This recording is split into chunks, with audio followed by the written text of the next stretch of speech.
So hi this is Prabhat Ranjan. आज के इस वीडियो रिव्यू कर रहे होंगे जेएमआई जामिया मिलिया इस्लामिया की। तो जेएमआई हमारे न्यू दिल्ली में स्थित एक गवर्नमेंट यूनिवर्सिटी जिसमें बहुत प्रकार के कोर्सेज चल रहे होते हैं, लेकिन आज के इस वीडियो में हम मेनली इनका engineering department faculty of engineering and technology की बात कर रहे होंगे। तो जेएमआई की स्थापना 1920 में हुई। तो बात कर ले इनके इंजीनियरिंग डिपार्टमेंट की, तो इसकी स्थापना 1985 में हुई थी। बात कर ले एनआरएफ रैंकिंग की, तो 2023 में इन्हें 26 एनआरएफ इंजीनियरिंग रैंकिंग प्राप्त हुई है। हर कॉलेज वीडियो का आज की इस वीडियो में सबसे पहले इंटरनेट पर जितना भी डेटा अवेलेबल है, like placements, admission process, cut off, fee structure, बहुत क्विकली डिस्कस करने के बाद आराम से इत्मीनान से college and hostel life discuss कर रहे होंगे। तो स्टार्ट कर ले प्लेसमेंट के साथ। तुम्हारे पास एनआरएफ 2024 का डेटा है जो जेएमआई ने एनआरएफ के पास सबमिट किया था। तो इस एनआरएफ 2024 के डेटा में 2023 तक के कुछ प्लेसमेंट डिटेल्स अवेलेबल है, जिसके हिसाब से 2023 में टोटल 353 स्टूडेंट्स ने बीटेक से ग्रेजुएशन कंप्लीट किया, जिसमें 292 स्टूडेंट्स प्लेस्ड थे। यानी कि इस डेटा के हिसाब से सभी बीटेक ब्रांचेस को मिलाकर ओवरऑल 83% का प्लेसमेंट परसेंटेज रहा 2023 में, और सभी बीटेक ब्रांचेस को मिलाकर ओवरऑल मीडियन सैलरी 2023 में लगभग 11 एलपीए रहा। बात कर ले किस प्रकार के ब्रांचेस हमें देखने को मिल जाते हैं, तो सिर्फ हमें 2 सर्किटल ब्रांचेस मोस्टली बोल सकते हो जिसमें आपके आईटी सेक्टर वाले पैकेजेस मिलते हैं, आपका कंप्यूटर इंजीनियरिंग और electronics and communication engineering. Electrical engineering को भी हम सर्किटल के अंदर रखते हैं, लेकिन इसमें उतने आईटी सेक्टर प्लेसमेंट्स हमें देखने को नहीं मिलते। तो आपका एक इलेक्ट्रिकल भी हो गया, तो कोर के अंदर हमें इलेक्ट्रिकल, मैकेनिकल और सिविल मिल रहा है, और नॉन कोर के अंदर हमें इलेक्ट्रॉनिक्स और कंप्यूटर मिल रहा है। मैंने कोर और नॉन कोर और इलेक्ट्रिकल एंड आपका सर्किटल एंड नॉन सर्किटल क्यों कहा, क्योंकि कोर एंड नॉन कोर एक इनफॉर्मल लैंग्वेज है। कोर और नॉन कोर से हमें पता चलता है नॉन कोर मतलब जिसमें आईटी सेक्टर प्लेसमेंट्स हैं, लेकिन वही आपके कोर में आईटी सेक्टर के उतने प्लेसमेंट्स नहीं होते हैं। लेकिन आपका सर्किटल एंड नॉन सर्किटल की बात करें तो ये आपका फॉर्मल लैंग्वेज होता है, जिसमें हम आपके सर्किटल में कंप्यूटर, इलेक्ट्रॉनिक्स और इलेक्ट्रिकल को रखते हैं, लेकिन प्योर इलेक्ट्रिकल में आपका आईटी सेक्टर में प्लेसमेंट्स होते हैं, लेकिन इलेक्ट्रॉनिक्स और कंप्यूटर जितने नहीं होते हैं। तो समझिए यहां पर हमें देखने को मिलते हैं 3 नॉन कोर ब्रांचेस और 2 कोर ब्रांचेस, जिसकी वजह से अगर लगभग 83% का प्लेसमेंट परसेंटेज है, 11 एलपीए का मीडियन सैलरी है, तो बहुत शानदार प्लेसमेंट्स हैं। लेकिन स्टूडेंट्स ने कहा है कि कोर में आपको यहाँ प्लेसमेंट्स थोड़े कम देखने को मिलते हैं। लाइक अगर हम बात कर ले, लगभग स्टूडेंट ने बताया कंप्यूटर इंजीनियरिंग में लगभग 70 एलपीए का हाईएस्ट पैकेज गया है, ऐसा हमें स्टूडेंट्स ने डेटा दिया है।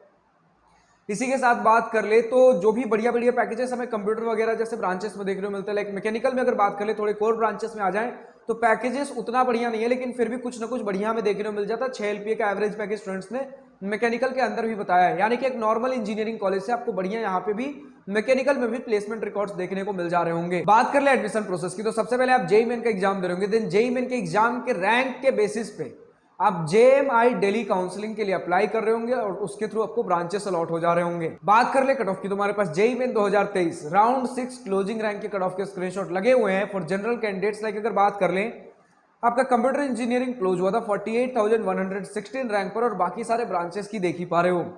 अब इतना ज्यादा कट ऑफ क्यों जा रहा है आपके इतने बढ़िया बढ़िया प्लेसमेंट होने के बावजूद भी, क्योंकि यहाँ रिजर्वेशन हमें थोड़े ज्यादा देखने को मिलते हैं। 50% सिर्फ और सिर्फ हमें मुस्लिम रिजर्वेशन देखने को मिलता है, जिसमें भी फर्दर आपके 10% वुमेन के लिए है, 10% ओबीसी मुस्लिम, 30% नॉर्मल मुस्लिम, इस प्रकार की चीजें हमें देखने को मिलती हैं। बाकी 50% में बाकी सारे ऑल ओवर द इंडिया के स्टूडेंट्स आ जाते हैं। लेकिन अगर हम बात कर लें कि क्या हमें दिल्ली में होते हुए बहुत सारे दिल्ली वाले इंस्टीट्यूट्स में दिल्ली का कोटा मिलता है, तो इसमें दिल्ली का कोटा है, तो इसमें दिल्ली का ऐसा होम स्टेट कोटा में देखने को नहीं मिलता। 50% मेनली आपका बस मुस्लिम रिजर्वेशन है, तो यही सारी कुछ चीजें हमें देखने को मिल जाती हैं। तो इस दिए गए कट ऑफ डिटेल्स के अलावा बाकी अगर किसी भी कैटेगरी, किसी भी राउंड, किसी भी ईयर का कट ऑफ चाहिए तो आप कॉलेज प्रवेश की वेबसाइट पर विजिट कर सकते हो। बात कर ले फी स्ट्रक्चर की, तो हमारे सामने इंस्टीट्यूट फी जिसमें पढ़ाई लिखाई के आपके खर्चे आ जाएंगे, उनका फी स्ट्रक्चर का स्क्रीनशॉट दिया गया, जिसके हिसाब से अगर बीटेक की बात कर ले पर ईयर लगभग 16,150 रुपए के आसपास है। तो अगर इसी के साथ मेस फी की बात कर ले तो स्टूडेंट्स ने लगभग 2,400 या 2,600 के आसपास पर मंथ का मेस फी बताया है। और टोटल अगर हॉस्टल फी की बात कर ले, हॉस्टल प्लस मेस दोनों ही मिला के, तो पर ईयर 40,000 रुपए के आसपास स्टूडेंट्स ने बताया है। यानी कि इन टोटल अगर इंस्टीट्यूट, ट्यूशन, हॉस्टल, मेस सब कुछ मिला लें, उसके बाद आपका 4 साल का बीटेक लगभग 2,25,000 के अंदर निपट जा रहा होगा। बट हॉस्टल्स यहाँ सभी को नहीं मिलते, तो आप पीजी एंड रेंटेड रूम्स भी अफोर्डेबल रेट्स पे आसपास में ढूंढ सकते हो। बट ऑफकोर्स जिस अफोर्डेबल रेट पे आपको इंस्टीट्यूट के अंदर मिलेगा हॉस्टल्स, उस अफोर्डेबल रेट पे आपको पीजी वगैरह देखने को नहीं मिलेगा, क्योंकि यहाँ पर हॉस्टल्स एंड मेस काफी अफोर्डेबल है। तो फाइनली हम पहुंचते हैं अपनी college and hostel life most awaited topic के ऊपर। तो सबसे पहले इसी पॉइंट के साथ स्टार्ट करना चाहूंगा। हमारा जेएमआई दिल्ली जामिया मिलिया इस्लामिया आपके न्यू दिल्ली में 239 एकड़ कैंपस एरिया में काफी खूबसूरत सा कैंपस प्रोवाइड कर देता है। ग्रीनरी काफी बढ़िया हमें देखने को मिल जाती है। और अगर आपको बता दूं तो जेएमआई हमारे 1988 में एक सेंट्रल यूनिवर्सिटी बन चुका था। तो इसी के साथ आपको जेएमआई में काफी अफोर्डेबल फीस स्ट्रक्चर पे दिल्ली जैसे रीजन में आपको बढ़िया प्लेसमेंट के साथ एक सेंट्रल यूनिवर्सिटी में पढ़ने का मौका दे रहा होता है। इसी के साथ अगर हम बात करें तो जेएमआई में हमारे बहुत सारे कोर्सेज चलते हैं। तो सिचुएशन तो इनकी 1920 में सिचुएटेड थे। देन आपके बहुत सारे कोर्सेज चलते हैं, लेकिन इनमें faculty of engineering and technology जो इनका इंजीनियरिंग डिपार्टमेंट है, इसकी सिचुएशन हुई, मतलब इनका एस्टेब्लिशमेंट हुआ 1985 में और 1988 में एज ए सेंट्रल यूनिवर्सिटी के तौर पे ऑपरेट हो चुके थे। इसी के साथ बात कर ले तो ग्रीनरी मैंने बता दिया काफी खूबसूरत है। कैंपस भी हमें बढ़िया देखने को मिल जाता है। क्लासरूम्स के वगैरह के फोटो देख ही पा रहे हो, मतलब क्लासरूम्स में बढ़िया है। लेकिन स्टूडेंट्स ने बोला है कि सिर्फ हमें यहाँ व्हाइट बोर्ड देखने को मिल जाता है, जहाँ थोड़े से स्टूडेंट्स अनकंफर्टेबल फील करते हैं। तो थोड़ा सा अगर ग्रीन बोर्ड भी हो जाता, थोड़ा अगर व्हाइट बोर्ड भी हो जाता, तो देन आपका बढ़िया, आपका ओवरऑल बढ़िया होता। लेकिन ओवरऑल क्लासरूम हमें वेल फर्निश्ड देखने को मिलता है। आपको हॉस्टल्स की बात कर ले तो हॉस्टल्स हमें लिमिटेड देखने को मिलते हैं। किस बेसिस पर मिलेंगे? तो आपका एकेडमिक परफॉर्मेंस, मेरिट बेसिस हो गया, घर से कितने दूर हो, इन सभी चीजों के ऊपर डिसाइड किया जाता है किन्हें हॉस्टल मिलेगा किन्हें नहीं मिलेगा। हॉस्टल जिन्हें मिलता भी है तो कुछ 2-3 प्रकार 4 प्रकार के रूम्स है। सबसे पहला हमारा डॉर्मेट्री, यानी कि एक रूम में बहुत सारे लोग, एक कॉमन रूम तरीके का होगा, बहुत सारे लोग एक रूम के अंदर रहेंगे। दूसरा है हमारा 4 seater room, then 3 seater room और एक सिंगल सीटर रूम। इसी के साथ बात कर ले तो हमें नॉर्मल हॉस्टल फैसिलिटीज ही देखने को मिलती है। मेस का क्वालिटी का बात कर ले तो स्टूडेंट्स ने कहा है कि बहुत सारे मेस है, कुछ मेस में मतलब अपने हॉस्टल डिफरेंट हॉस्टल्स के डिफरेंट मेस है, तो कुछ मेस में बढ़िया बनता है, कुछ मेस में उतना कुछ खास खाना नहीं बन रहा होता है।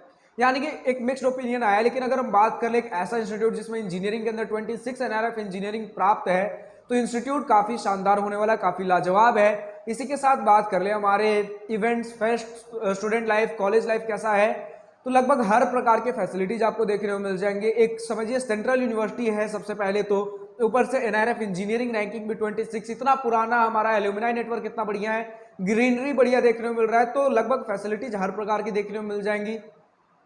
स्पोर्ट्स फैसिलिटीज भी काफी डिसेंट, मतलब लगभग सभी चीजें बढ़िया, में कोई शिकायत देखने को नहीं मिली है। कुछ स्टूडेंट्स ने बताया है कि कुछ दिक्कतों की अगर बात कर लें तो स्टूडेंट्स ने बताया लाइक कोर ब्रांचेस और प्लेसमेंट उतने बढ़िया नहीं है, लेकिन ऑफकोर्स एक नॉर्मल कॉलेज से बढ़िया देखने को मिल जाते हैं। टीचर्स ज्यादा यहाँ थ्योरी पे फोकस करते हैं बजाय कि प्रैक्टिकल नॉलेज पे। There are many exams in very limited time. अगर मैं अभी सिर्फ कुछ आपके कॉन्स की बात करूं, यानी कुछ negative points, there is an offline paper work system, यानी कुछ पेपर वर्क वगैरह करना हो तो अभी उतना ऑनलाइन पे शिफ्ट नहीं हुए, थोड़ा ऑफलाइन आज की डेट में ज्यादा चल रहा है। No air conditioning facility for first year student. There is no green board, जो मैंने पहले ही आपको बता दिया, सिर्फ व्हाइट बोर्ड हमें देखने को मिलता है। टीचर्स यहाँ पर थोड़े से ऑर्थोडॉक्स हमें देखने को मिलते हैं, यानी कि थोड़े पुराने ख्यालातों के बोल सकते हो। इसी के साथ अगर हम बात कर लें तो कुछ लैब्स और इक्विपमेंट्स आउटडेटेड है। करिकुलम आपका कोर्स स्ट्रक्चर थोड़ा सा अपडेट करने की जरूरत है। एक्सपोजर हमें थोड़ा कम देखने को मिलता है। तो अगर दिल्ली में होते हुए भी स्टूडेंट्स ऐसा बता रहे एक्सपोजर थोड़ा कम है, तो एक सेंट्रल यूनिवर्सिटी, गवर्नमेंट है, पैसे भी कम है, तो ठीक है, ज्यादा कुछ दिक्कत वाली बात नहीं है। बट स्टूडेंट्स ने भी कहा है कि इवेंट्स एंड फेस्ट आपके काफी बड़े लेवल पर होते हैं। जो हमारे एनुअल टेक्निकल फेस्ट हो गए, एनुअल इवेंट्स, जो कल्चरल फेस्ट हो गए, स्टूडेंट्स ने बताया काफी बड़े लेवल पर होते हैं। लेकिन स्टूडेंट्स कह रहे होंगे कि जिस तरीके का एनआरएफ रैंकिंग है, जिस तरीके का हमारा एक बोल सकते हो होल्ड है अपने पोजीशन को लेकर इंस्टीट्यूट का, बाकी दिल्ली वाले इंस्टीट्यूट्स में जैसा एक्सपोजर होगा शायद वैसा नहीं हो सकता। लेकिन ऐसा में एक स्टूडेंट ने कहा है, वरना ओवरऑल स्टूडेंट्स ने बताया कॉलेज लाइफ में बढ़िया देखने को मिलता है। स्पोर्ट्स फैसिलिटी की बात कर ले, चाहे आप कुछ इंफ्रास्ट्रक्चर लेवल पे बात कर लीजिए, हमें बढ़िया इंस्टीट्यूट देखने को मिला है। और साफ सफाई भी, ग्रीनरी भी हमें बढ़िया ही देखने को मिला है। तो आज के इस वीडियो में इतने। जो भी स्टूडेंट जेएमआई दिल्ली से इस वीडियो को देख रहे हैं, अभी तक का आपका अपना कॉलेज एक्सपीरियंस कैसा रहा है, पॉजिटिव नेगेटिव, जो भी आपका अपना कॉलेज ओपिनियन हो, या फिर आज के इस वीडियो में किसी पॉइंट से सहमत या असहमत हो, या किसी पर्टिकुलर ब्रांच का latest updated placement data available हो, कमेंट सेक्शन में लिखकर बताना ना भूले। आज के इस वीडियो में इतना ही। अगर वीडियो पसंद आई हो तो लाइक शेयर दिल खोलकर करिएगा, और अगर कुछ दिल की बातें, कुछ मन की बातें लिखकर बतानी हो या पूछनी हो तो कमेंट सेक्शन आप ही के लिए तो है। Thank you for watching this video. Good bye, nice day, wish you all the best for future, enjoy journey.